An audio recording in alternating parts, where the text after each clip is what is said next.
Good morning students, welcome back with new chapter. I am Brar Ahmed. Today we are going to start class 11th physics chapter 10 mechanical property of fluid. In previous chapter we studied mechanical property of solid like ductility, malleability, elasticity, plasticity, Hooke's law, brittleness, Poisson ratio, etc. In this chapter, we have to study what is fluid pressure, Pascal's law, atmospheric pressure, barometer, manometer, buoyancy, Archimedes principle, cohesive and adhesive force, surface tension, viscosity, streamline flow, turbulent flow, principle of continuity, and many other topics. So let's start 11th class physics chapter 10 mechanical property of fluid. So our first topic, what is fluid? This is our first topic, what is fluid. So definition of the fluid. Fluid is the substance which are capable of flowing. Fluid is the substance which are capable of flowing. The substance which can flow easily from one place to another place. The substance which can flow easily from one place to another place is called fluid. So fluid is the substance which can flow easily, like water. Water can flow easily from one place to another place. So it is called fluid. Like blood, it can also flow like ink of the marker. It is also flow, and air is also fluid. Gases are also fluid because gases can flow from one place to another place. But solids are not fluid because solid have fixed shape and dimension. Solid cannot flow, so solid is not fluid. But liquid and gas are fluid. So there are two types of fluid: liquid and gas. Both are fluid. So definition of fluid: the substance which can flow easily is called fluid. All metals are solid. All metals are solid. So all metals are not fluid except mercury, because mercury is the only one solid which has matter. Mercury is a matter, but it is present in liquid form. Mercury is a metal but present in liquid form. So mercury can flow from one place to another place. So mercury is fluid. So fluid is the substance. Fluid is the substance which can flow easily from one place to another place. It is called fluid. So liquid and gases are fluid. Now our second topic is fluid pressure. Our second topic is fluid pressure. So the pressure applied by a fluid per unit area. The force applied by a fluid per unit area is called fluid pressure. It is denoted by P, and formula is P is equal to F divided by A. The force per unit area exerted by a fluid is called fluid pressure.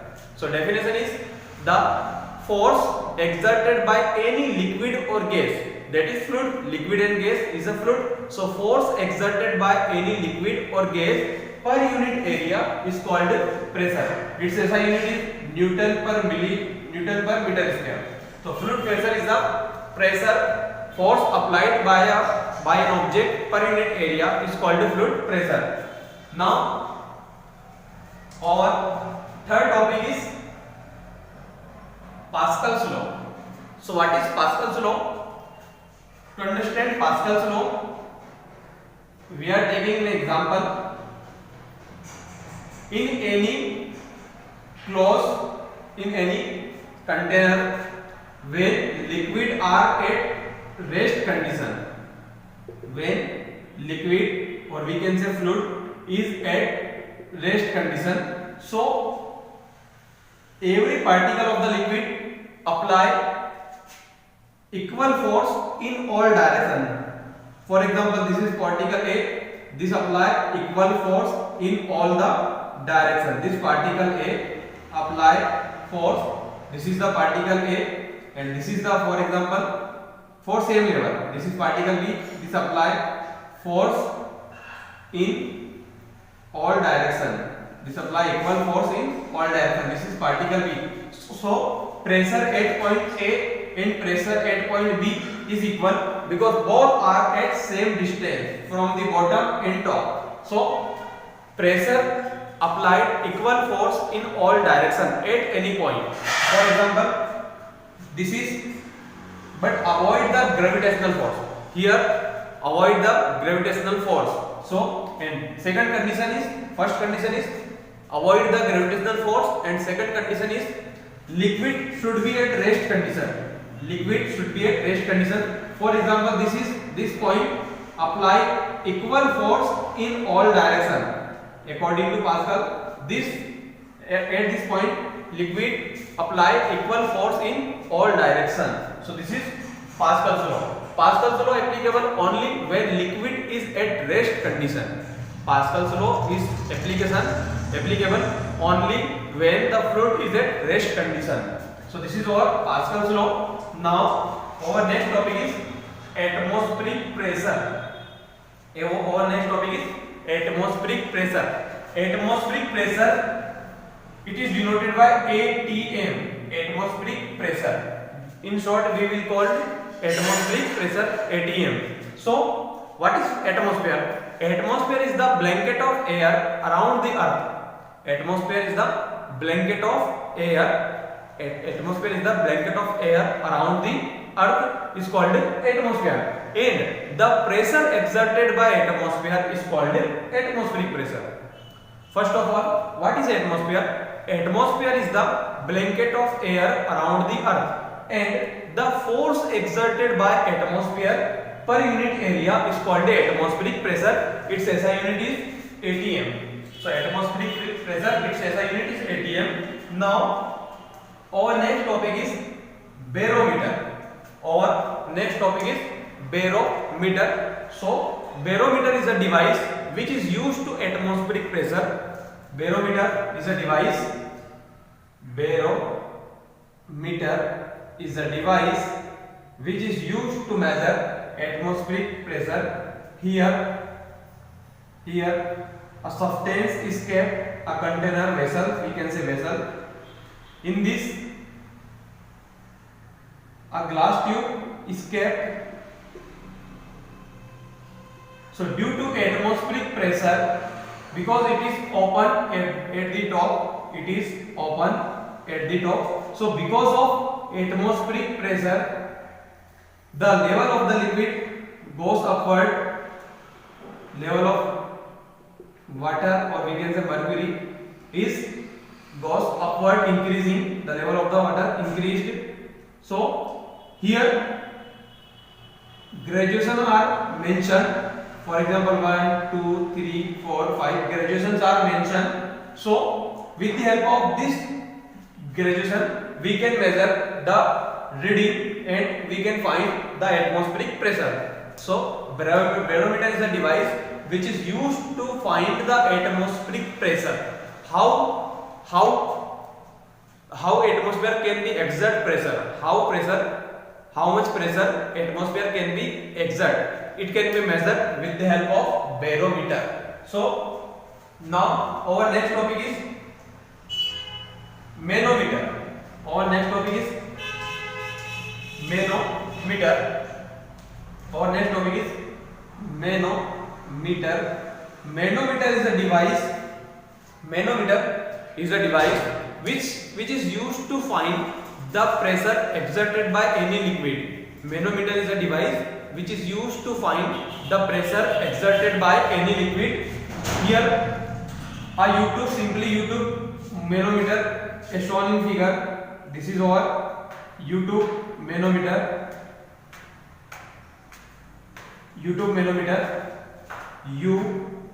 tube manometer. Here mercury is filled in one limbs. This is called limbs, vertical limbs. So mercury is filled, and here liquid is filled.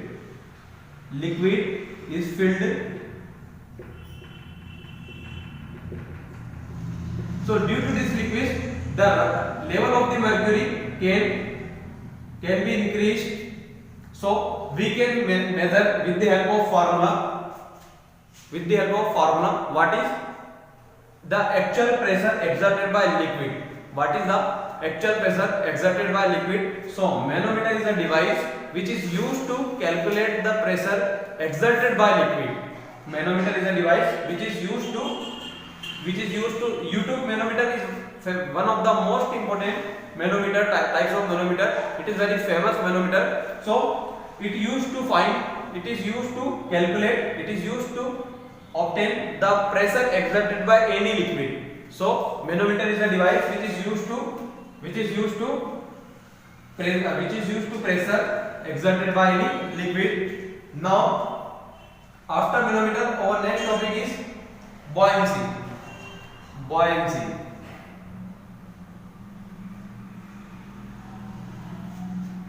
You already know what is buoyancy. When a liquid submerged fully or partially, when any object submerged fully or partially in any liquid, an upward force acts on the liquid, an upward force acts on the body. This upward force per unit area is called buoyancy. So we can understand with the help of example. This is the liquid, and when an object submerged fully or partially, then liquid exert an upward force on the object. This force per unit area is called buoyancy. Buoyancy is also a force. So buoyancy, but it force exerted by liquid. This force exerted by liquid. You notice that when in liquid, the weight of any object is feel very light. Object out of the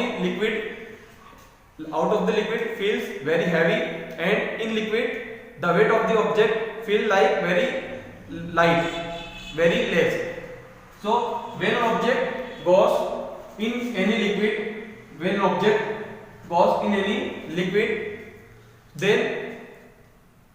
weight of the object is decreasing because of in liquid act an upward force on the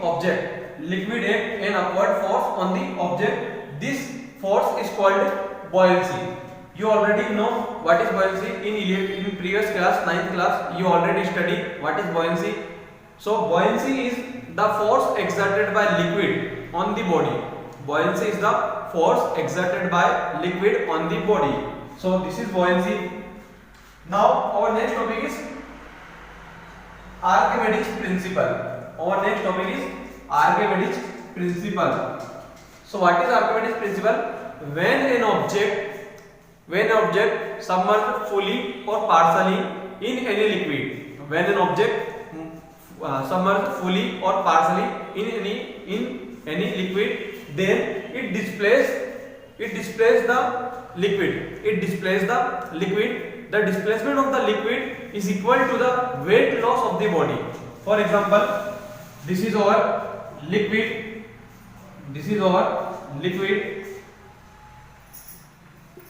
We are taking an example to understand what is Archimedes principle. So this is our liquid.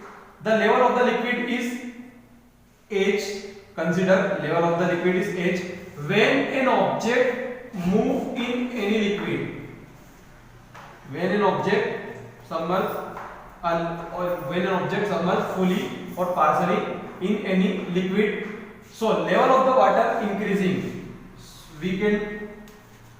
We can understand this is the increased level of water or liquid due to the object submerged in the liquid. So this is called increased level. This water can be removed by fall. Here this water can be collected in other vessels, in other container. So this is the increased level of water. So the weight of the body is decreased, the weight of the body decreased. So this weight of the body decrease is equal to the weight of body loss, weight loss of body, weight loss of body is equal to the water displaced,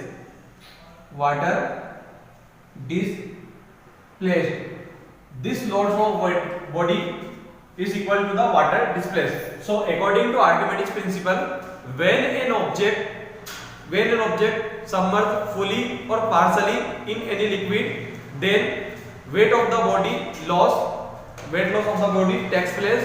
This loss of weight of the body is equal to the water displaced by the same body. So this is called Archimedes principle. Archimedes principle is one of the most important topic of this chapter. Now after Archimedes principle, we have to start what is cohesive and adhesive force.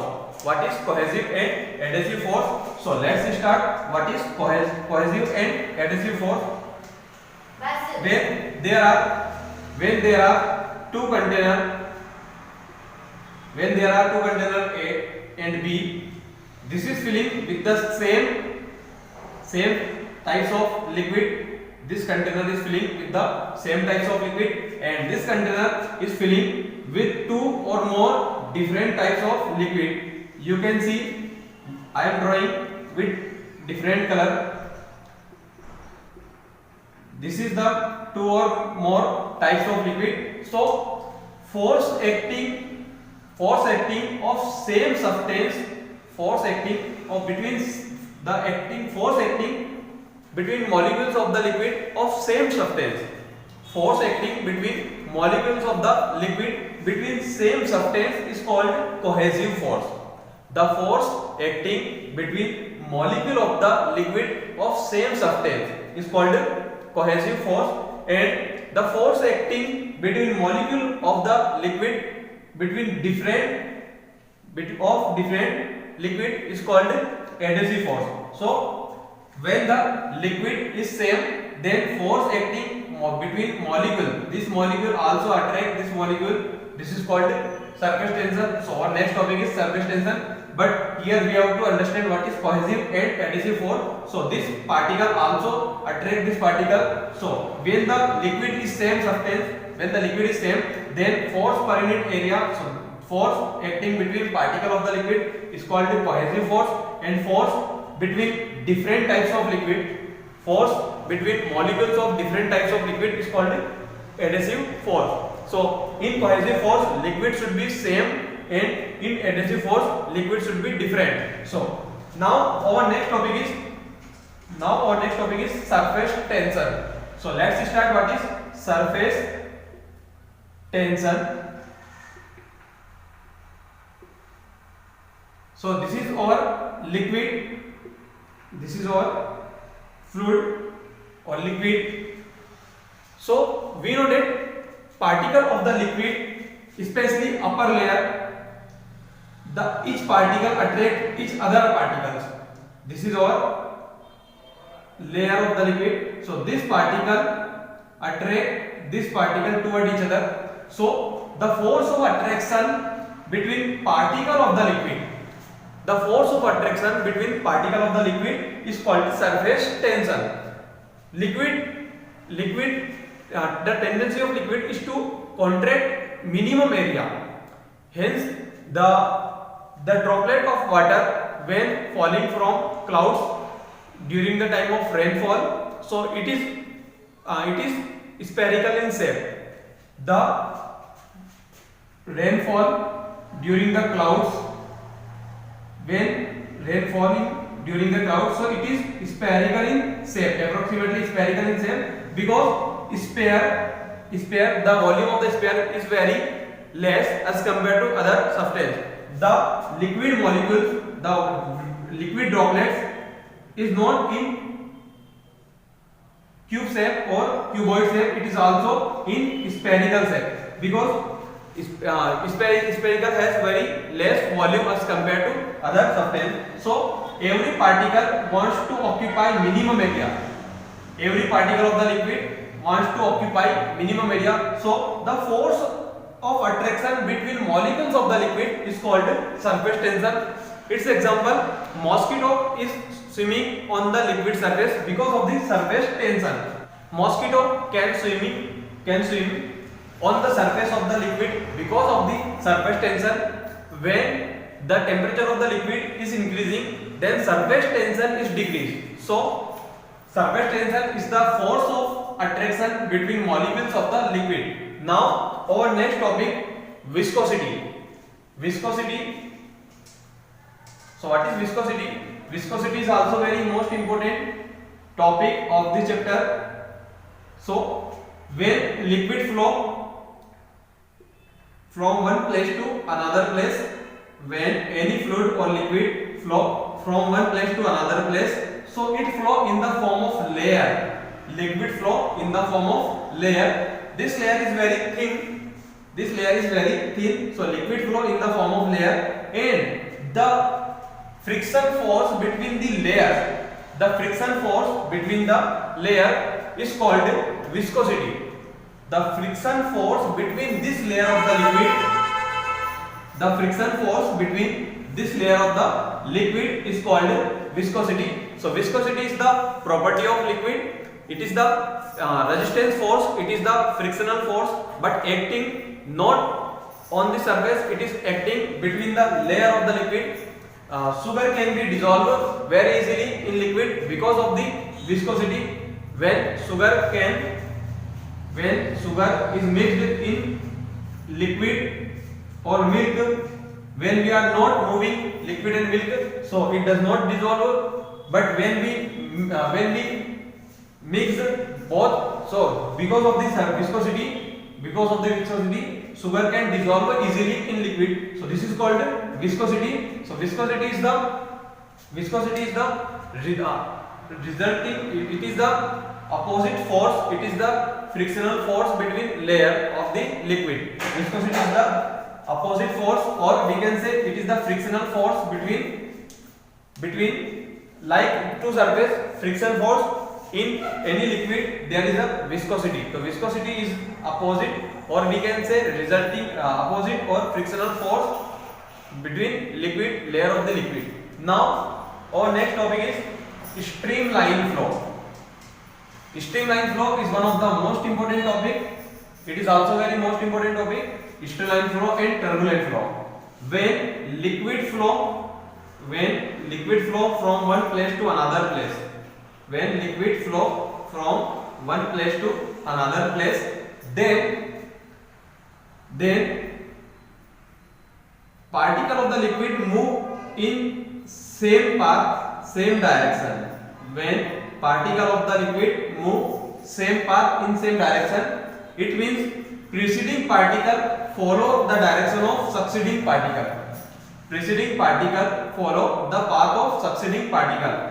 They do not move in zigzag manner. They do not move in zigzag manner. When liquid flow very smoothly, then this is called a streamline flow.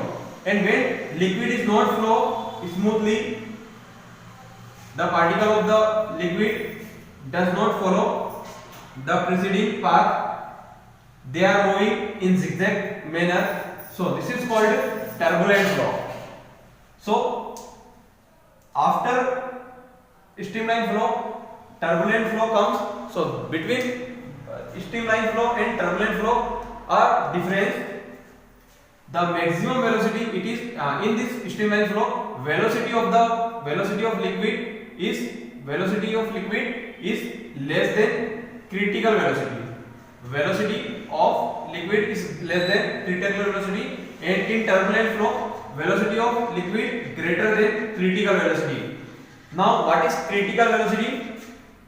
Critical velocity.